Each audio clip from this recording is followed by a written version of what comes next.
നമസ്കാരം. ഡിവൈഎഫ്ഐ സംസ്ഥാന അധ്യക്ഷയായി തെരഞ്ഞെടുക്കപ്പെട്ടതിന് പിന്നാലെ മുൻപ് തെരുവിൽ കേട്ടാൽ അറയ്ക്കുന്ന ഭാഷയിൽ മുദ്രാവാക്യം വിളിച്ചതിനെ പരിഹസിച്ച മന്ത്രി ഒ.ജെ. ജനീഷിന് ഫേസ്ബുക്ക് പ്രസംഗവുമായി മറുപടി നൽകാൻ ഇറങ്ങിപ്പുറപ്പെട്ട ചിന്താ ജെറോം വീണ്ടും നാണം കെട്ടിരിക്കുകയാണ്. ഒരു യുവജന സംഘടനയുടെ തലപ്പത്തേക്ക് വനിത വരുന്നത് നല്ല കാര്യമാണെന്നും എന്നാൽ വഴിയിലൂടെ നടന്ന നാട്ടുകാർക്ക് കേട്ടാൽ അറയ്ക്കുന്ന ഭാഷയിൽ മുദ്രാവാക്യം വിളിക്കരുതായിരുന്നു എന്നുമുള്ള മന്ത്രിയുടെ തികച്ചും ന്യായമായ വാചകത്തിന്റെ മൂർച്ച ചിന്താ ജെറോമിന് ശരിക്കും കൊണ്ടിട്ടുണ്ട്. വിരട്ടലും അനാവശ്യ ഉപദേശങ്ങളുമായി ഫേസ്ബുക്കിൽ കുറിപ്പെഴുതിയ ചിന്തയ്ക്ക് പക്ഷേ സോഷ്യൽ മീഡിയയിൽ നിന്നും ജനങ്ങളിൽ നിന്നും കിട്ടുന്നത് പരിഹാസമാണ്. വയനാട് ഫണ്ട് മുക്കരുത്, ഖജനാവ് മുക്കരുത് എന്നൊക്കെ പ്രസംഗിക്കുന്ന ചിന്താ ജെറോം കഴിഞ്ഞ 10 വർഷത്തെ CPM ഭരണകാലത്ത് നടന്ന കൊള്ളകളെ കുറിച്ചും കരുവന്നൂർ സഹകരണ ബാങ്കിൽ നിന്നും പാവപ്പെട്ടവരുടെ പണം അടിച്ചു മാറ്റിയതിനെ കുറിച്ചും സൗകര്യപൂർവ്വം മറക്കുകയാണ്.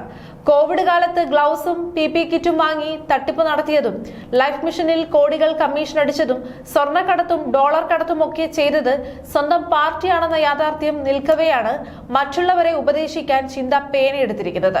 സ്വന്തം സഖാവ് അഴിമതി കേസുകളിൽ പെട്ട് നിൽക്കുമ്പോൾ മന്ത്രി ജനീഷിന് ഖജനാവ് കക്കാൻ ക്ലാസ് എടുക്കുന്നത് കുടം കമഴ്ത്തി വെച്ച് വെള്ളമൊഴിക്കുന്നത് പോലെയാണെന്നാണ് ജനങ്ങൾ മറുപടി നൽകുന്നത്.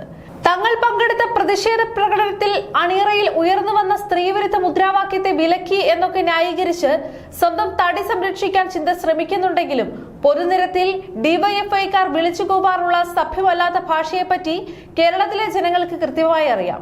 മുൻപ് യുവജന കമ്മീഷൻ അധ്യക്ഷയായിരുന്നപ്പോൾ മാസം തോറും ലക്ഷങ്ങൾ ശമ്പളവും വണ്ടിയും വാങ്ങിയൊക്കെ സുഖിച്ചു നടന്നതല്ലാതെ നാടിനോ സാധാരണക്കാർക്കോ എന്തെങ്കിലുമൊക്കെ പ്രയോജനമുണ്ടായോ എന്ന ചോദ്യത്തിന് ഇന്നും ഉത്തരമില്ല. ഭരണത്തിന്റെ സുഖലോലുപതയിൽ ജീവിച്ചു തീർത്തവർ ഇപ്പോൾ പുതിയ മന്ത്രിസഭയിലെ ചെറുപ്പക്കാരായ മന്ത്രിമാർക്ക് ഉപദേശം നൽകാൻ ഇറങ്ങുന്നത് സ്വയം കോമാളിയാകുന്നതിന് തുല്യമാണ്.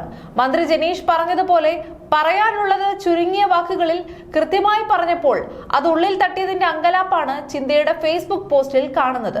അഴിമതിയും കള്ളപ്പണവും വെളുപ്പിക്കുന്ന മാതൃകാ പ്രസ്ഥാനത്തിന്റെ നേതാവായി ഇരുന്നു കൊണ്ട് മറ്റുള്ളവർക്ക് നേരെ വിരൽ ചൂണ്ടുമ്പോൾ ബാക്കി 4 വിരലുകൾ തങ്ങൾക്ക് നേരെയാണെന്ന കാര്യം ചിന്താ ജെറോം ഓർക്കുന്നത് നന്നായിരിക്കും. തെരുവിൽ ആളുകളെ അസഭ്യം പറയുന്നതും ഹുങ്ക് കാണിക്കുന്നതുമല്ല രാഷ്ട്രീയമെന്ന് ജനങ്ങൾ ഇക്കഴിഞ്ഞ തെരഞ്ഞെടുപ്പിൽ കാണിച്ചു തന്നതുകൊണ്ടെങ്കിലും ചിന്തയും കൂട്ടരും ഈ ഉപദേശ പ്രഹസനങ്ങൾ അവസാനിപ്പിക്കുന്നതാണ് പാർട്ടിക്ക് നല്ലത്.